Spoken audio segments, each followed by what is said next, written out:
You're recognized, sir. Thank you, Mr. Chairman. Mr. Secretary, thank you for your service to the country. Thank you. I admire you immensely and the work that you've done throughout your life.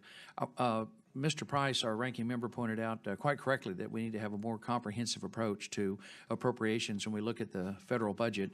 And I wanted to give you an opportunity to talk about that bigger picture and the more comprehensive approach, because it's many of the folks in this panel have been talking about their concern about recommended reductions in different programs that do a great deal to help people that are most in need. And obviously, we have to have a safety net for people that are the most fragile and in need.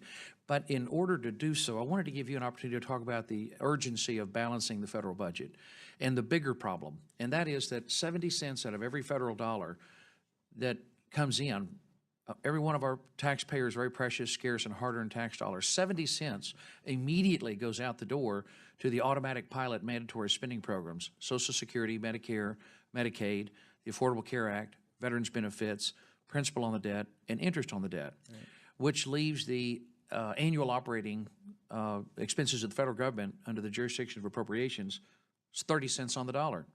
Yet 15 of that 30 cents has to goes to the Defense Department, which has been so badly underfunded that half of the Marine Corps planes, half of the Navy planes cannot fly for a lack of spare parts. 70% of our young men and women in the Marine Corps, the airplanes, 70% of their planes can't fly because of a lack of spare parts. We face great threats around the world. We're going to need to dramatically increase defense spending. So we are left with 15 cents on the dollar, and to try to spread around all the other vital functions of the federal government. You were very eloquent during the presidential campaign in talking about the urgency of balancing the federal budget. Would you talk to us a little bit about the need for members of Congress to be honest with our constituents and tell them how urgent it is that we rescue Medicare and Social Security for insolvency, and the amount of money that will free up while ensuring that Americans who paid into those programs receive the benefits that they've paid for? Well, thank you. I can't tell you how refreshing it is to know that somebody actually cares about this. I mean, $20 trillion in national debt, just back it back up to $18 trillion. If you tried to pay that off at a rate of $10 million a day, 365 days a year, it would take over 5,000 years. And this is what we're putting on the backs of our citizens. Every of those thousands of babies that are born today will come with a debt of $60,000 on their head. This does not go away. This is there. So, you know, we have to work within that reality. Almost every society had an opportunity to do this. You go back to 17th century Spain, 18th century France, 19th century Great Britain, ancient Egypt, ancient Rome. Every one of them knew that there was a problem. They did nothing about it, and they collapsed. Are we going to face the same thing, or are we going to be smart enough to learn from their examples? And again, I want to emphasize the programs that we're talking about, the things that have been done, they're wonderful things. And, you know, if we had the funding, we should do them all. We should do them, take care of everybody. It would be a wonderful thing. But we can't. Therefore, we have to do the most responsible things that we can do.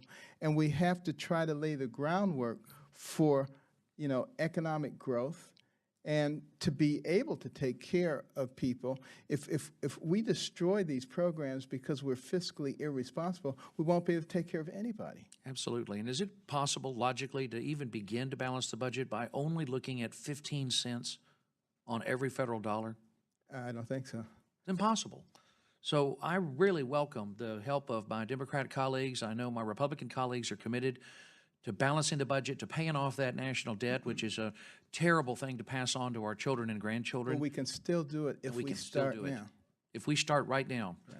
People who are 45 years of age or younger, Social Security will not be there for them. Right. If you're 54 years of age or younger, Mr. Secretary, the Medicare Hospital Fund can only pay 50 cents on the dollar. Right. These are hard realities that we in Congress, the Republican majority, this is why I believe Donald Trump was elected, because people are sick and tired of the debt, the deficit, the inaction, the refusal of the Congress and the president to deal with reality.